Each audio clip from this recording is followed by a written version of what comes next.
Nós estamos de volta e há uma coisa que até foi lembrado aqui, eu não tinha preparado exatamente para falar isso, mas foi muito bem lembrado, que uma coisa é a cara de raiva, é a pessoa em estado permanente de raiva, de cara fechada. Agora, a gente tem que distinguir, né? Porque a cara fechada pode ser por outros motivos também, que não seja ira ou raiva. Por exemplo, durante uma celebração da missa, eu não vou ficar lá celebrando missa como Chacrinha, ou como Silvio Santos, ou como Faustão, fazendo programa de calor, fazendo programa de televisão. Tem gente, há pessoas, né? Tem gente, um português errado, né? Há gente que acha que o padre, quando está celebrando a missa, está fazendo programa de televisão ou dando show. Não é, não. Celebração da Eucaristia é uma celebração que exige compostura e seriedade. E a seriedade a gente tem em outros momentos também, né? É claro que um programa de televisão não tem problema, a gente fala coisas sérias e brinca também, etc. O que não acontece em determinados momentos, né? E de uma solenidade mais austera, de uma celebração, etc. Você não vai ficar rindo, botando os dentes para fora que nem palhaço o tempo todo, porque desvaloriza, vulgariza aquilo que você está fazendo. A outra coisa que a gente tem que perceber, além da seriedade, que faz as pessoas ficarem com o rosto mais fechado, é a tristeza. A gente tem direito de ficar triste, sabe? A gente não é um computador que aperta o botão e vai ficando alegre o tempo todo. Não, nós temos a nossa vida interior, temos os nossos problemas profissionais, familiares, etc. Então a gente fica triste. Imagine você num velório, não é um festival de gargalhadas. Um velório é um festival, não é um festival de gargalhadas. É um lugar onde a gente expressa a tristeza, expressa o luto. Assim também, de vez em quando, a gente fica triste porque há qualquer coisa que nos está a incomodar. Isso não significa ira. Outra coisa é a pessoa quando está com a cara fechada, não porque está com a cara fechada, mas porque está concentrada em alguma coisa, concentrada em um estudo, concentrada em uma atividade intelectual, artística, um compositor que está vindo na cabeça dele uma melodia e ele precisa guardar aquilo. E é a mesma coisa quando a pessoa está absorta, ou seja, alguém fala, está no mundo da lua. Na verdade, o mundo da lua absorta não significa raiva, não significa nada. Significa que a pessoa está envolvida com alguma coisa que não faz parte do seu meio ambiente. Então, vamos distinguir direitinho, né? Porque tem muita gente que chega perto de mim, eu já tive esse tipo de gente, em geral muito levianos, né? O senhor celebra a missa com raiva? Eu falei, não, minha filha, eu não celebro com raiva, celebro com seriedade. Porque a pessoa acha que durante a missa tem que ficar o tempo todo assim. Na verdade, ó Pai, vós sois santo! E fonte começar a rir, pelo amor de Deus, né?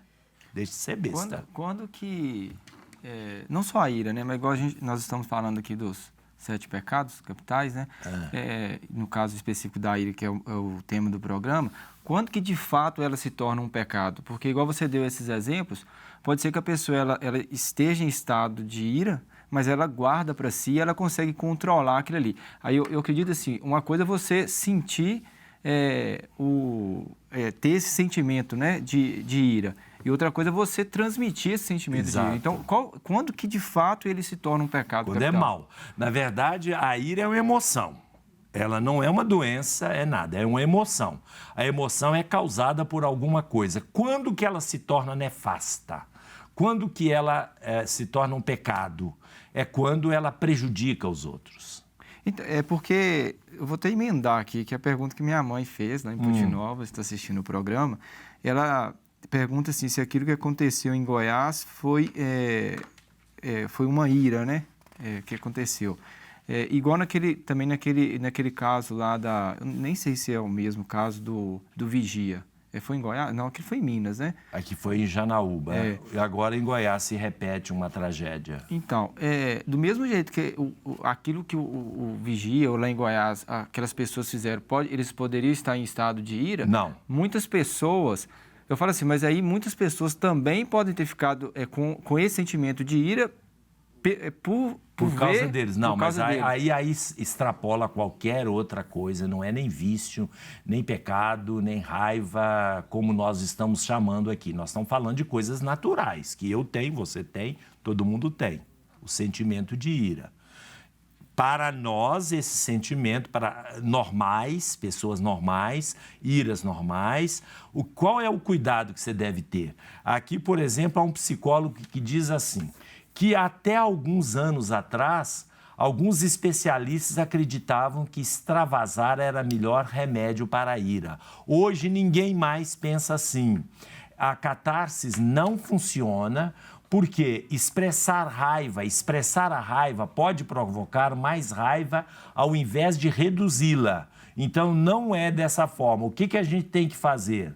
A gente tem que regular as emoções e controlar a própria fúria e procurar resolver de outra forma. Agora, esse caso, como nos Estados Unidos e outros lugares tem, isso é loucura, insanidade completa e total. Aí não se trata da raiva normal, da ira normal. Então, mas aí quando a pessoa, ao ver um acontecimento igual esse... tem que sentir raiva. Então, aí ela sente esse sentimento de ira. Muito, e eu estou sentindo muita raiva.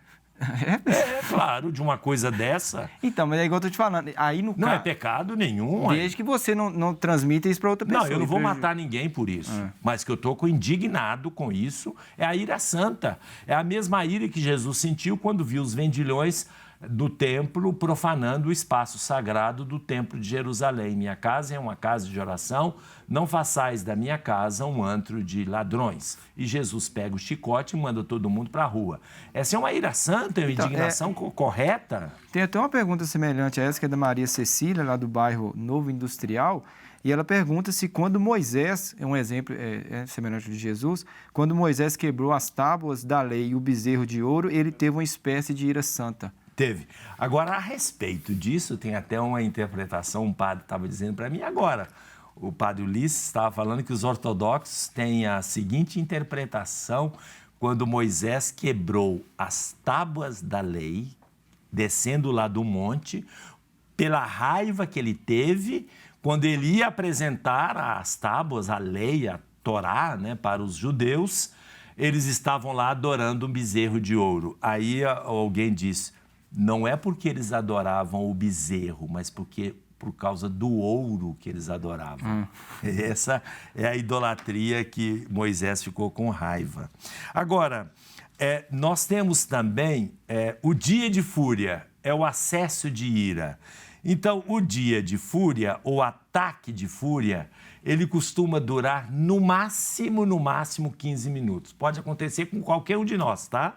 Você vai deixando acumular, não resolve as coisas.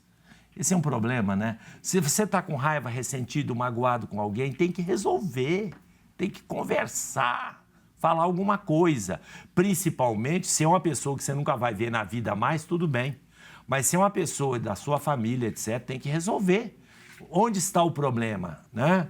Agora, quando isso vai acumulando, pode acontecer um ataque de raiva. Então, só para completar, porque ainda sobre o tema dos meninos lá de Goiânia, o Marcos Vitor, do bairro Santa Efigênia, ele falou, na pergunta da minha mãe, ela também tinha falado do bullying, só que aí, na hora que eu esqueci de mencionar, mas ele escreveu assim, queria que o padre comentasse sobre o caso dos meninos de Goiânia, que vinha sofrendo bullying e matou 2 colegas de sala. Ele descontou sua ira de maneira errada, porque no caso do vigia, aí pode ser uma doença e tal, mas igual no caso desses meninos, que poderiam ser pessoas normais, e devido à grande pressão ali de zoações, de bullying e tal, foi criando esse sentimento de ira que fugiu do controle. Não. A ação que eles fizeram, a gravidade desta ação, ela é incomensuravelmente superior a qualquer tipo de agressão que poderiam ter sofrido. Porque bullying, gente, todo mundo... Antigamente não chamava bullying, né? Zoação, sei lá o quê. Eu sofri bullying, né? Eu era muito caxias, sentava no primeiro banco, todo mundo me xingava, etc. Tirava notas boas, o pessoal ficava com inveja, passava a rasteira, dava soco na minha orelha. Então eu sofri muito bullying também. É verdade. Eu não saí matando ninguém por causa disso. Eu sei, mas Não justifica. Isso aí, o fato dele ter acumulado raiva por bullying, eu conheço escolas, né? Então as crianças fazem bullying. Agora virou esse negócio, justifica tudo. O cara mata lá, faz uma chacina numa creche por causa do bullying que ele sofreu. Que por causa do bullying? Porque o cara é louco, é insano. É uma pessoa completamente fora da... Agora, o fato de ser louco não significa que não deva ser punido, não, tá? Pode não ir para a cadeia comum, mas vai ter que ir lá para o manicômio de Barbacena, que é pior do que a cadeia comum, tá? Então, não é assim que as coisas vão. Ou seja, isso não é raiva, não é ira. Isso aí já é uma excrescência, já é uma loucura, é uma insanidade, uma coisa que não tem nenhum... Falar que Hitler também foi Hitler, matou milhões de pessoas porque ele sofreu bullying. Ah, pelo amor de Deus, né? Ou seja, não há bullying nenhum na face da Terra que possa justificar um tipo de comportamento desse. O que pode acontecer é isso que eu estou falando aqui, é um ataque de raiva. E aí nós vamos ver, não tem jeito, já tem que chamar intervalo, Jesus do céu, daqui a pouco nós falamos do ataque de raiva. Como é que seu nariz fica, hein? Você vai ver. Daqui a pouco...